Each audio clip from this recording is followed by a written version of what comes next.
Today's the day of the surgery. Finally, after 2 years of struggling with these crutches and trying to figure out what's wrong, let's get right.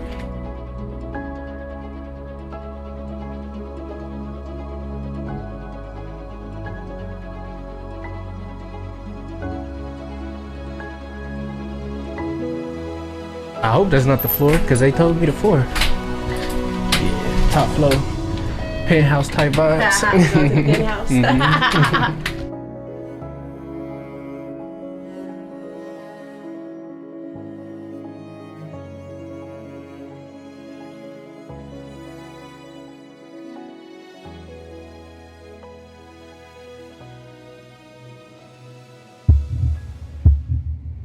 My name is Jalen Thompson, aka J-Mac the author of the Wealthful Adventure series, and also a brand owner of the fitness brand I Gotta Get It Fitness. My riches are fitness, health, wealth, family, and probably the most important rich, love. So you say J-Mac the author, and you have some beautiful riches there. Can you tell us a little bit more about J-Mac the author and who you are as an author and what you do and who you write to, and tell us a little bit just about your whole story about being an author. Yeah, so I never planned on being an author.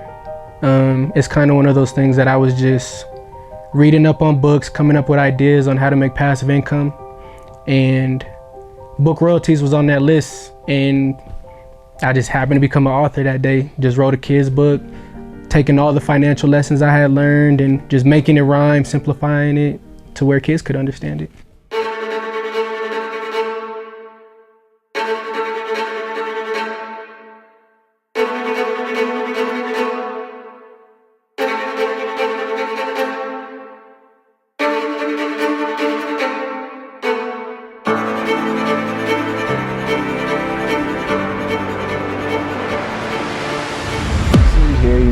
Laid up in bed, you got ice on your knee, crutches.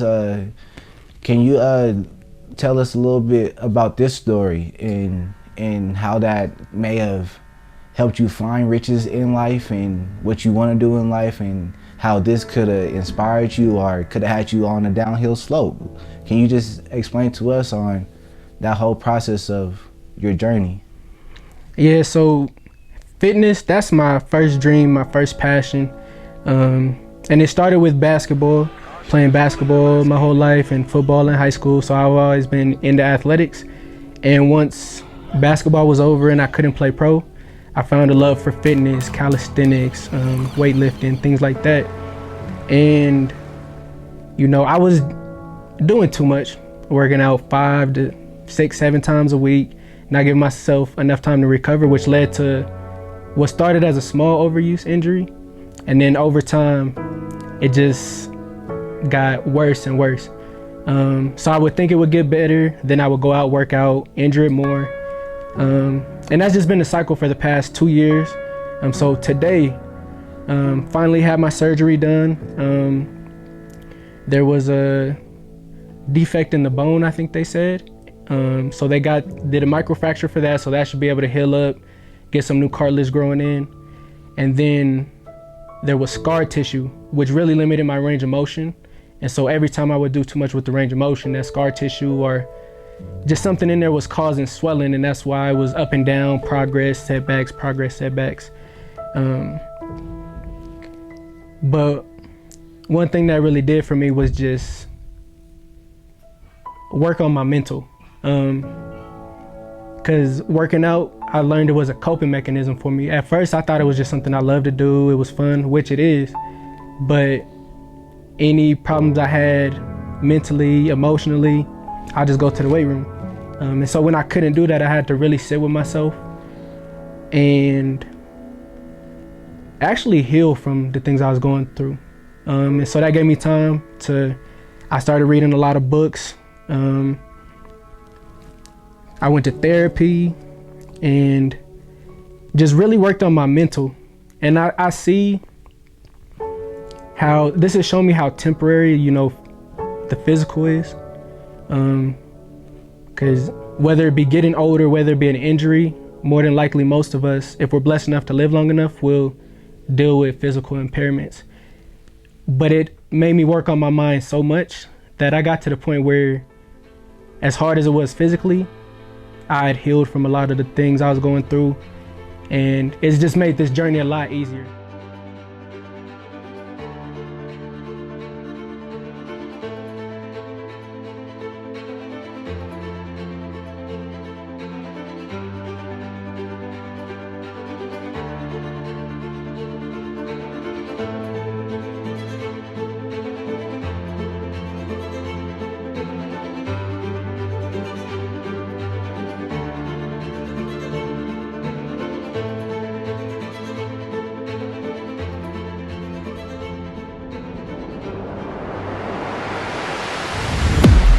Got started, like really getting into the fitness, posting it on Instagram and taking it more serious.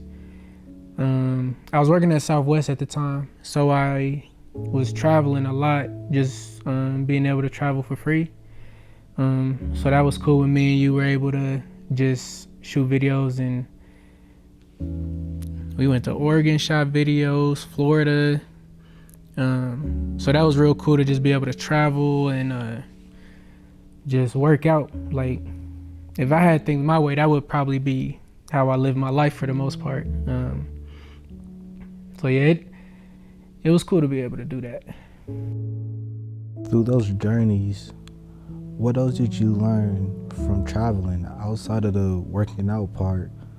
Because a lot of people may not have the opportunity to go travel state to state and experience different things and do different things. So can you touch on a little bit about that?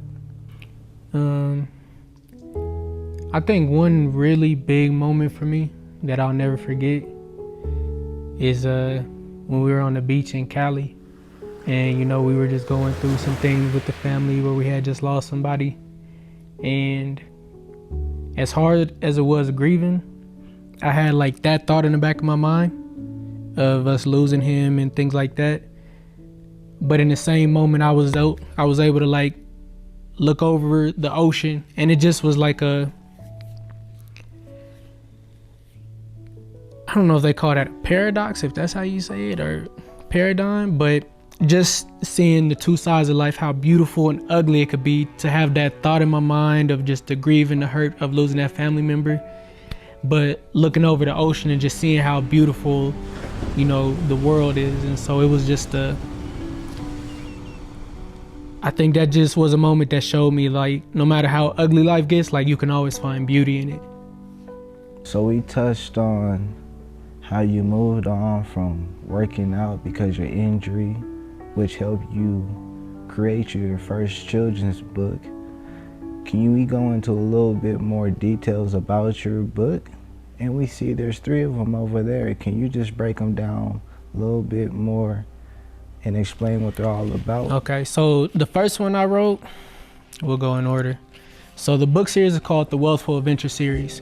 And the message I want to get out there with wealth is deeper than money, and it's real similar to the What Is Your Rich? Because it goes hand in hand with What Is My Rich? My idea of wealth is peace, knowledge, fulfillment, love, things like that. And so even though the focus of the books right now has been majority financial literacy, as I expand, you see I went from entrepreneurship, you're the boss, investing, you're the investor, to author.